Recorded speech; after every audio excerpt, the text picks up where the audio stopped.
Nëse keni kohë që kujdeseni për një person të moshuar që ka kaluar një goditje në tru ose ka probleme me kujtesën, shanset janë të mëdha që jeni ndjerë të mbi ngarkuar. Ti po kujdesesh për këtë person të moshuar që ka vështirësi, por kush po kujdeset për ty? Përshëndetje, unë quhem Kristiana Storli, kam studiuar në Oregon të Shteteve të Bashkuara të Amerikës për patologjinë e gjuhës dhe dëgjimit. Dhe sot dua të flas pak për të gjitha ata persona që janë kujdestar të një personi të moshuar që ka kaluar një goditje në tru ose ka probleme me kujtesën për shkak të sëmundjeve si Alzheimer's ose demencia.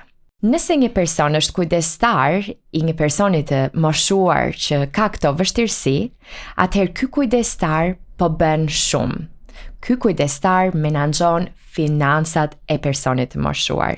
Gjithashtu është atje për të kujdesur për nevojat e tij ose të saj personale. Është atje për të siguruar ushqim, për të bërë punët e shtëpisë, për të organizuar të gjitha vizitat që duhet të jenë me doktorët dhe kështu me radhë. Dhe shanset janë të larta që në qoftë se po i bëjmë të gjitha këto gjëra, mund të ndjehemi të mbi ngarkuar. Është shumë e rëndësishme që personat kujdestar të merren me veten e tyre dhe të kujdesen për veten e tyre. Ndaj sot dua t'ju jap disa këshilla që janë vetëm për kujdestarët e personave të moshës së tretë, që ndihen tashmë shumë të mbi ngarkuar. Këshilla e parë është kjo: ka disa gjëra thelbësore që nuk mund t'i lëmë më njanë. Dhe këto gjëra thelbësore janë ushqimi dhe gjumi. Kam parë shumë persona kujdestar që harrojnë të hanë dhe nuk flenë mirë. Dhe për fat të keq, më pas kjo përkthehet në mënyrën se si ndjeni gjatë ditës dhe se si kujdeseni për personin e moshuar që ka nevojë për ndihmë.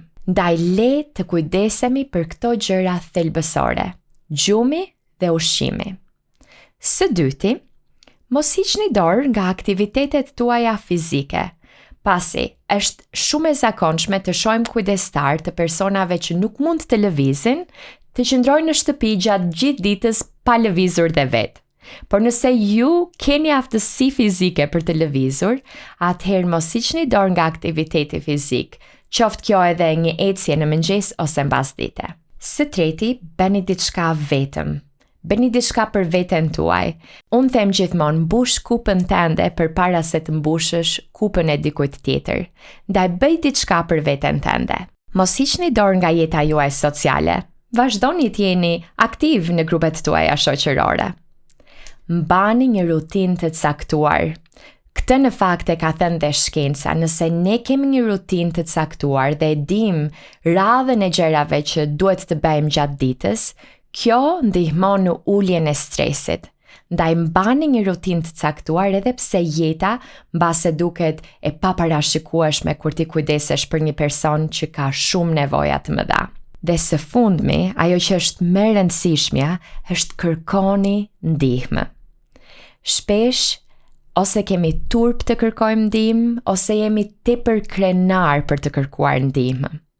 Por realiteti është ky, që nëse ne ndjehemi të mbi ngarkuar, nëse ne kemi shumë ankth në jetën tonë dhe niveli i stresit është shumë i lartë për shkak të kësaj që po bëjmë, atëherë ne nuk po vim më në ndihmë personit që ka nevojë për ne. Në fakt, ne bëhemi barë për veten tonë dhe për personin që po ndihmojmë. Ndaj nëse ju jeni një kujdestar i një personi të moshuar që ka shumë nevojë për ndihmë, mos harroni të kujdeseni dhe për veten tuaj. Dhe, duke u kujdesur për veten tuaj, do t'i vini më tepër në ndihmë personit të moshuar. Shpresoj që ky të ketë qenë një informacion i dobishëm për ju. Dhe deri në videon e ardhshme, mirupafshim.